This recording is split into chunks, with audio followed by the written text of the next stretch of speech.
Hello friends, कैसे हो आप सभी। आज भाई अपन फिजिक्स की न्यू बुक स्टार्ट करने वाले हैं जिसका नाम है हीट एंड थर्मोडायनेमिक्स।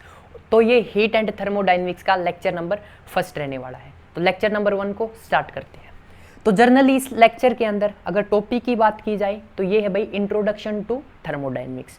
तो सबसे पहले भाई आप लोगों को जो वर्ड यूज हुआ है थर्मोडायनेमिक्स, इसके मीनिंग का पता होना चाहिए।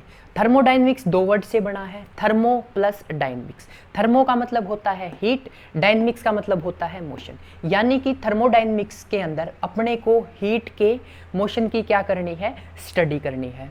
तो अब बात कर लेते हैं थर्मोडायनेमिक्स की डेफिनेशन के बारे में। Thermodynamics is defined as the branch of science which deals with conversion of heat energy into other form of energies and describe this conversion. मैं एक बार फिर से रीड आउट कर देता हूँ। विच deals with conversion of heat energy into other form of energies and describe this conversion. Thermodynamics के अंदर अपने को क्या करना है, हीट एनर्जी को अदर फॉर्म्स के अंदर क्या करना है, कन्वर्ट करना है। अब क्या होगा, जब आप हीट एनर्जी को अदर फॉर्म्स के अंदर कन्वर्ट करेंगे तो कुछ थर्मोडायनेमिक्स वेरिएबल है like pressure, volume, temperature, pressure, volume, temperature, entropy etcetera, जो क्या होंगे भाई, चेंज होंगे। क्या होंगे, चेंज होंगे। जब आप हीट एनर्जी को हीट एनर्जी को अदर फॉर्म्स के अंदर कन्वर्ट करेंगे तो कुछ थर्मोडायनेमिक्स वेरिएबल है जो कि क्या होंगे, चेंज होंगे like pressure, volume, temperature, entropy extra. अब जो ये चेंज होंगे ना, इन्हीं थर्मोडायनेमिक्स वेरिएबल जो चेंज होंगे उसी को अपने को थर्मोडायनेमिक्स के अंदर क्या करना है, स्टडी करना है। ठीक है, प्रेशर कितना चेंज हुआ, वॉल्यूम कितना चेंज हुआ, उसकी जो इंटरनल एनर्जी थी वो कितनी चेंज हुई, उसकी जो एंट्रोपी थी वो कितनी चेंज हुई। तो ये सब अपने को किसके अंदर स्टडी करना है, थर्मोडायनेमिक्स के अंदर स्टडी करना है। उसके बाद भाई अपने पास कुछ टर्म्स आती हैं जैसे कि हीट क्या होती है, उसके बाद एनर्जी क्या होती है, टेम्परेचर क्या होता है। तो जर्नली सबसे पहले आप डिस्कस करते हैं हीट के बारे में। अब हीट क्या है, form of energy which flow from high temperature to low temperature. Sorry, heat क्या है, फॉर्म ऑफ एनर्जी है भाई, जो क्या करती है, हाई टेम्परेचर से लो टेम्परेचर में क्या करती है, फ्लो करती है। अब एक एग्जांपल देखो, चाय का जो कप होता है उसके अंदर चाय डाल दिया अपन ने गरम, उसको ऐसे ही टेबल के ऊपर रख देना। थोड़ी देर बाद क्या होगा, वो चाय का जो कप था जिसके अंदर चाय थी, गरम चाय थी, वो क्या हो जाएगी, ठंडी हो जाएगी। तो इससे क्या पता चलता है, चाय गरम थी, ठीक है, जो उसका टेम्परेचर था वो क्या था, ज़्यादा। एटमॉस्फेयर का या सराउंडिंग का टेम्परेचर क्या था, कम था। तो क्या होगा, हाई टेम्परेचर से लो टेम्परेचर में हीट क्या करने लगेगी, फ्लो करने लगेगी, और जो चाय थी भाई ठंडी हो जाएगी।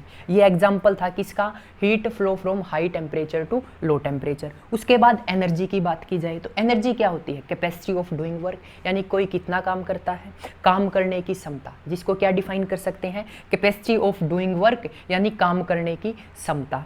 उसके बाद नेक्स्ट टर्म आती है टेम्परेचर। टेम्परेचर को क्या बोल सकते हैं, degree of hotness of a body, यानी कि कोई चीज़ कितनी गर्म है उसको क्या बोल देंगे आप, टेम्परेचर बोल देंगे। ठीक है, ये कुछ बेसिक टर्म्स थी जिनका आप लोगों को पता होना चाहिए।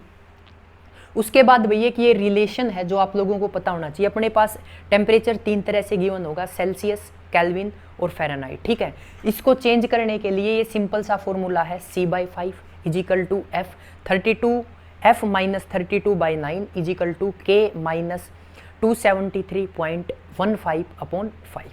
ठीक है, इसके अंदर क्या होगा, आप लोगों को दो टेम्परेचर गिवन होंगे, इसमें से कोई भी आप फॉर्मूला क्या कर सकते हो, यूज कर सकते हो। सेल्सियस केल्विन दे दिया तो ये वाला, फ़ारेनहाइट केल्विन दे दिया तो ये वाला फॉर्मूला, सेल्सियस और फ़ारेनहाइट दे दिया तो ये वाला फॉर्मूला। इससे आप क्या कर सकते हो, एक टेम्परेचर को दूसरे टेम्परेचर के अंदर क्या कर सकते हो, एक टेम्परेचर की यूनिट को दूसरे टेम्परेचर की यूनिट में क्या कर सकते हो, कन्वर्ट कर सकते हो। तो आई थिंक ये था भाई बेसिक थर्मोडायनेमिक्स के बारे में। अब अपने पास कुछ सिस्टम और सराउंडिंग के बारे में पता होना चाहिए अपने को। नेक्स्ट टर्म आती है भाई अपने पास सिस्टम एंड सराउंडिंग। इसको एक एग्जाम्पल से समझते हैं। अगर सिस्टम के बारे में बात की जाए ना, तो मैं डेफिनेशन लिख देता हूं इसकी सिस्टम की। सिस्टम होता है भाई अपने पास the part which is under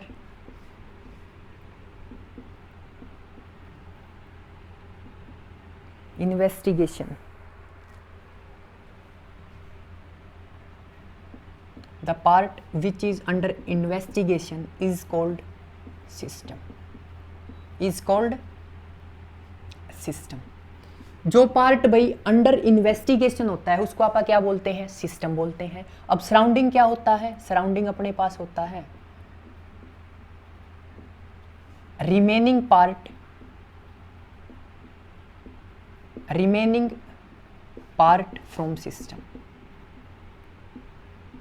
remaining part from system. यानी कि जो पार्ट अंडर इन्वेस्टिगेशन होता है उसको क्या बोलते हैं, उसको क्या बोलते हैं, सिस्टम। अब सिस्टम के अलावा जो बच गया उसको क्या बोलेंगे, सराउंडिंग। यानी कि remaining system from surrounding, remaining part from surrounding, sorry मैं गलत बोल गया था। सराउंडिंग को क्या बोलेंगे, सिस्टम को छोड़ के जो पार्ट बच गया उसको क्या बोलेंगे, सराउंडिंग। अगर मैं सिस्टम प्लस सराउंडिंग को मिला देता हूं, सिस्टम प्लस सराउंडिंग को मिला देता हूं तो मेरे पास बनेगा भाई इनवर्स। ठीक है, इसको मैं आप लोगों को एक एग्जांपल से समझाता हूं भाई। ठीक है, ये सिंपल सा एग्जांपल है, उससे आप लोगों के जो सिस्टम और सराउंडिंग के कंसेप्ट हैं वो क्लियर हो जाएंगे। आप ये समझो भाई, पूरा व्हाइट बोर्ड आपका क्लासरूम है। ठीक है, जो ये पूरा व्हाइट बोर्ड है ये आपका क्या है, क्लासरूम है। जब आप क्लास के अंदर एंटर करते हो तो एंटर करते ही आप अपने फ्रेंड को क्या करते हो, नोटिस करते हो। ये आपका क्या है भाई, बेस्ट फ्रेंड है। ठीक है, तो ये आपका क्या है, बेस्ट फ्रेंड है। तो क्लास में जाते ही आपने किसको नोटिस किया, गेट पे खड़े होके अपने बेस्ट फ्रेंड को। तो जो आपका ये वाला बेस्ट फ्रेंड वाला पार्ट है ये क्या हो जाएगा भाई, सिस्टम हो जाएगा। और आपके बेस्ट फ्रेंड को छोड़ के जो ये व्हाइट बोर्ड का पोर्शन है या जो क्लासरूम का जो पोर्शन है वो क्या कहलाएगा, सराउंडिंग कहलाएगा। ठीक है, क्या कहलाएगा, सराउंडिंग कहलाएगा। मैं एक बार फिर से रिपीट कर देता हूँ भाई इसको। आपने क्लास में जाते ही अपने बेस्ट फ्रेंड को नोटिस किया, किसको नोटिस किया, अपने बेस्ट फ्रेंड को, तो वो वाला पार्ट क्या कहलाएगा, सिस्टम कहलाएगा। अब आपके बेस्ट फ्रेंड को छोड़ के जितने भी क्लास के अंदर स्टूडेंट्स थे वो सारे क्या कहलाएंगे, सराउंडिंग कहलाएंगे। अगर मैं सिस्टम और सराउंडिंग को मिला देता हूं तो मेरे पास क्या बन जाएगा भाई, यूनिवर्स बन जाएगा। ठीक है, इसको लिख लो भाई, ये सिंपल सा एग्जांपल था। तो आप लोगों को याद क्या करना है, जो पार्ट अंडर इन्वेस्टिगेशन होता है उसको क्या बोलते हैं भाई, सिस्टम बोलते हैं। उसके अलावा सिस्टम के अलावा जो बचा हुआ पार्ट है वो क्या कहलाता है, सराउंडिंग कहलाता है। जब मैं सिस्टम और सराउंडिंग को मिला देता हूं तो मेरे पास क्या बन जाता है, यूनिवर्स बन जाता है। तो इसको लिख लो भाई एक बारी।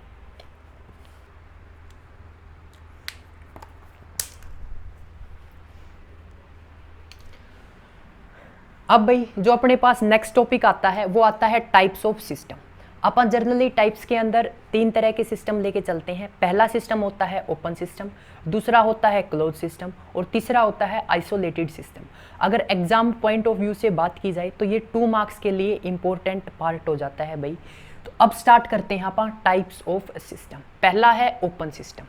जब अपने पास एनर्जी और मास दोनों एक्सचेंज होते हैं सिस्टम और सराउंडिंग में तो आप उसको क्या बोलते हैं, ओपन सिस्टम बोलते हैं। ठीक है, एक बार फिर से रिपीट करते हैं, when both energy and mass exchange between system and surrounding.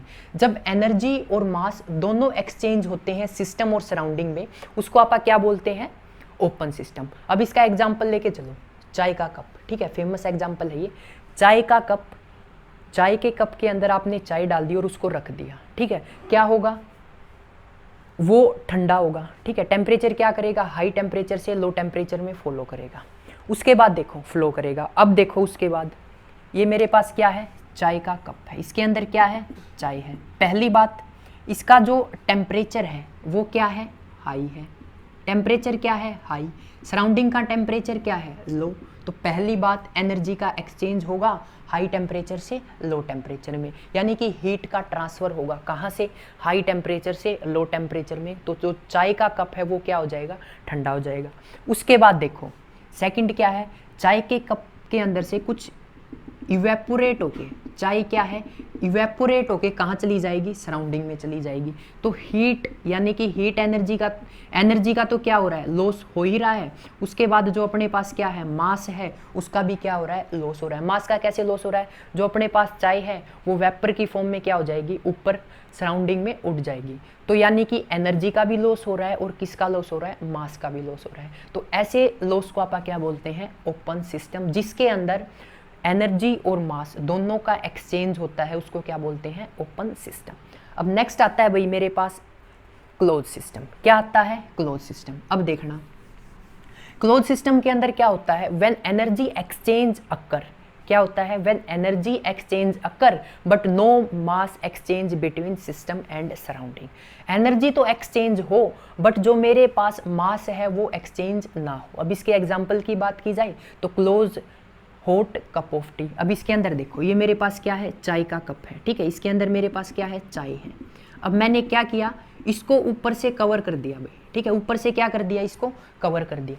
Cover करने के बाद जो ये मेरे पास वॉल है, इनके थ्रू हीट का तो ट्रांसफर होगा, क्या होगा, हीट का ट्रांसफर तो होगा, यानी अपने पास क्या होगी, एनर्जी ट्रांसफर होगी, ठीक है, एनर्जी क्या होगी, ट्रांसफर होगी, एनर्जी क्या होगी, ट्रांसफर होगी। बट ऊपर देखो, ये वेपर की फॉर्म में चाय जो है वो बाहर नहीं जाएगी, यानी कि वेपर की फॉर्म में चाय नहीं उड़ेगी। तो जब मैंने कप को क्या कर दिया, ऊपर से कवर कर दिया, तो मेरे पास किसका ट्रांसफर होगा, हीट का ट्रांसफर होगा, यानी कि एनर्जी का ट्रांसफर होगा, बट मास का ट्रांसफर नहीं होगा। तो ये अपने पास सेकेंड टाइप का सिस्टम होता है। अब मेरे पास क्या आती है, थर्ड टाइप का सिस्टम। थर्ड टाइप का सिस्टम समझने के लिए आप लोगों को एक एग्जांपल देते हैं। आपने चाय को थर्मस के अंदर डाल दिया, किसके अंदर डाल दिया, थर्मस के अंदर डाल दिया। तो ये मेरे पास क्या है, एक थर्मस है, थर्मस के अंदर मैंने क्या किया, चाय को डाल दिया, थर्मस ऊपर से क्या है, कवर है।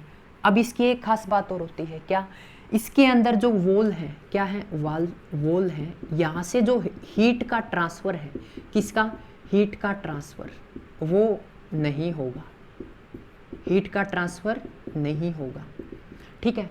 अब जिस वॉल के अंदर से हीट का ट्रांसफ़र नहीं होता है या हीट का फ्लो नहीं होता है, उन वॉल को आप क्या बोलते हैं, adiabatic wall.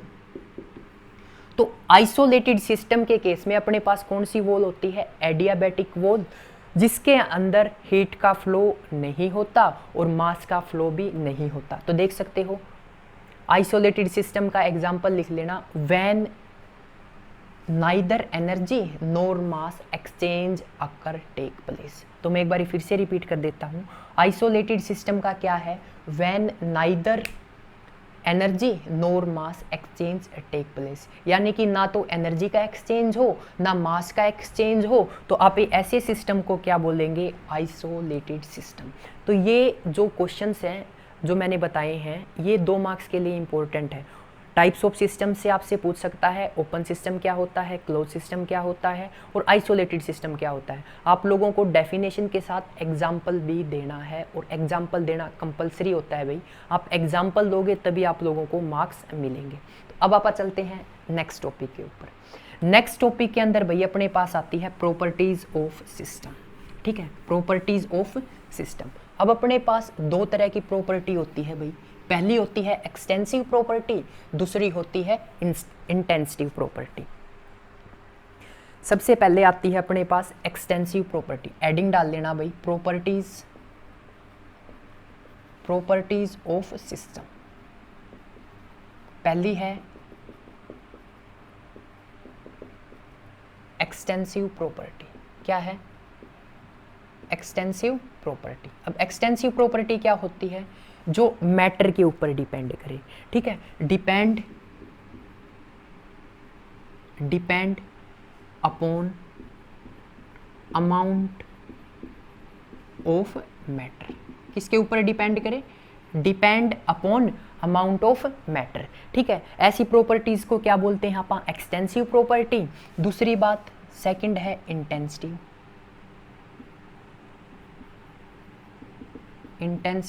Property.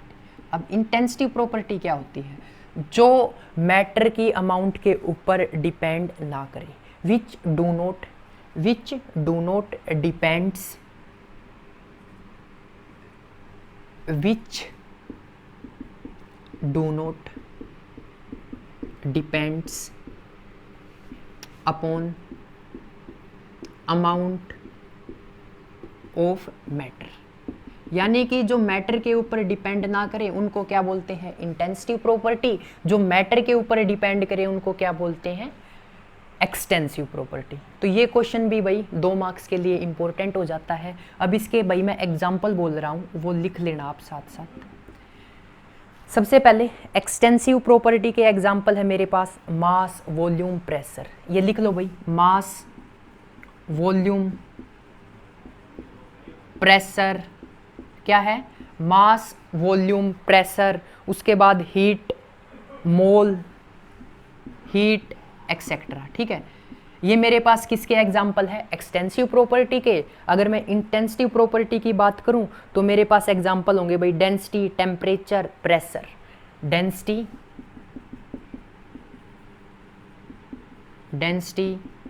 Temperature, pressure etcetera. ठीक है, ये मेरे पास किसके एग्जाम्पल हैं? इंटेंसिव प्रॉपर्टी के। ये मेरे पास किसके एग्जाम्पल है? एक्सटेंसिव प्रॉपर्टी के। उसके बाद एक इंपॉर्टेंट रिजल्ट हो रहा है भाई, अगर आप लोगों को 2 एक्सटेंसिव प्रॉपर्टी दे रखी हो, क्या दे रखी हो? एक्सटेंसिव प्रॉपर्टी, और दोनों को क्या कर रखा हो? डिवाइड कर रखा हो। क्या कर रखा हो? डिवाइड। तो ये क्या बन जाती है भाई? ये बन जाती है इंटेंसिव प्रॉपर्टी। क्या बन जाती है? Intensive property. इसका एग्जाम्पल देखो, मैंने मास बाय वॉल्यूम ले लिया। क्या ले लिया? Mass by volume. तो ये मेरे पास क्या हो जाएगी भाई? इंटेंसिव, क्या हो जाएगी? Intensive property. इसके ऊपर एग्जाम्पल भी है बुक के अंदर। तो आई थिंक आज के लिए काफ़ी है भाई, एक बारी रिवाइज कर लेते हैं। सबसे पहले आपने देखा भाई थर्मोडाइनमिक्स 2 वर्ड से बना है, थर्मो प्लस डायनमिक्स। थर्मो का मतलब हीट, डायनमिक्स का मतलब मोशन। तो थर्मोडाइनमिक्स के अंदर अपने को क्या पढ़ना है? हीट के मोशन के बारे में। उसके बाद आपने थर्मोडाइनमिक्स की डेफिनेशन देखी। उसके बाद हीट क्या होती है, एनर्जी क्या होती है, टेम्परेचर क्या होता है। उसके बाद आपने सिस्टम के बारे में पढ़ा, the part which is under investigation, उसको आप क्या बोलते हैं? सिस्टम। सिस्टम के अलावा बचा हुआ पार्ट क्या कहलाता है? सराउंडिंग। जब मैं सिस्टम और सराउंडिंग को मिला देता हूं तो मेरे पास क्या बन जाता है भाई? यूनिवर्स। उसके बाद आपने टाइप्स ऑफ सिस्टम पढ़ा। पहला था ओपन सिस्टम, जहां पर एनर्जी और मास का एक्सचेंज हो, उसको क्या बोलते हैं? Open system. सेकंड था क्लोज सिस्टम, जहां पर क्या हो? एनर्जी का तो एक्सचेंज हो बट मास का एक्सचेंज ना हो। उसके बाद आइसोलेटेड सिस्टम, जहां पर एनर्जी और मास दोनों का एक्सचेंज ना हो, उसको क्या बोलते हैं? Isolated system. उसके बाद भैया आपने पढ़ा प्रॉपर्टीज ऑफ सिस्टम। प्रॉपर्टीज के अंदर आपने जनरली 2 प्रॉपर्टीज कवर की। पहली एक्सटेंसिव प्रॉपर्टी, दूसरी थी इंटेंसिव प्रॉपर्टी। एक्सटेंसिव प्रॉपर्टी जो मैटर पे डिपेंड करे, इंटेंसिव प्रॉपर्टी जो मैटर पे डिपेंड ना करे। उसके बाद आपने इनके कुछ एग्जांपल्स देखे, और एग्जांपल भाई आप लोगों को याद करने होंगे। तो thanks for watching creative study एक के, और कमेंट करके जरूर बताना भाई वीडियो कैसी लगी, आप लोगों को कितना समझ में आ रहा है। ठीक है, again thanks for watching creative study.